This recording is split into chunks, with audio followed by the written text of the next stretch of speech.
illustré maintes fois, des serres d'Auteuil à l'Alpajol et j'en passe. Mais nous nous étonnons que l'on persiste à parler d'un plan église alors qu'il s'agit en réalité de tous les édifices religieux bâtis avant 1905 et non uniquement les églises, c'est bien ce qui est indiqué dans le titre de la niche.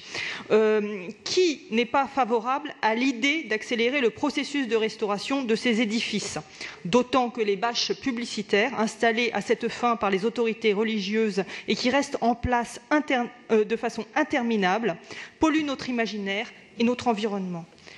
Cependant, les édifices religieux ne constituent pas le seul patrimoine dont la ville soit chargée et parler de sauvetage nous semble excessif. Nous parlerons plus rationnellement de restauration et d'entretien.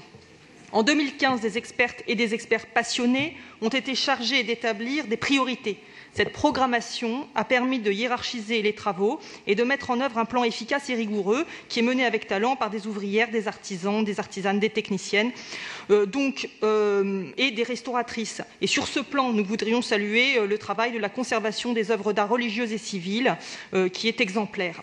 Nous demandions en 2015 de renforcer le financement de ce plan, mais dans des limites raisonnables.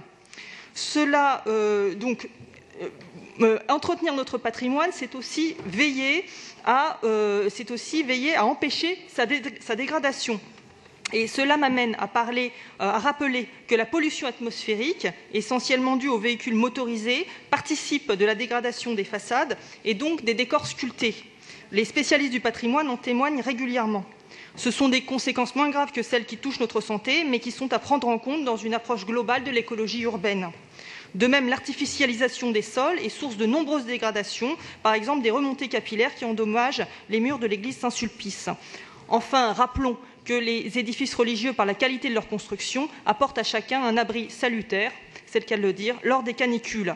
Nous souhaitons donc que ce patrimoine continue d'être entretenu avec soin et que, peu à peu, ce bien commun, préservé grâce aux impôts de toutes les Parisiennes et de tous les Parisiens, trouve des usages de plus en plus ouverts sur la cité. Cependant, la proposition de délibération qui est présentée par les groupes ne peuvent donner lieu à aucun financement. Donc cette somme proposée de 135 millions d'euros, qui de plus ne nous semble pas argumentée ni détaillée ni étayée par des scientifiques, par une approche scientifique, des conservatrices du patrimoine, des conservateurs et des architectes, nous semble lancée à la légère. Nous attendons donc le débat sur le budget supplémentaire en juillet pour participer pleinement à cette réflexion sur notre patrimoine et pour participer pleinement à la réflexion sur les sommes que nous pensons juste d'allouer à la préservation de notre patrimoine.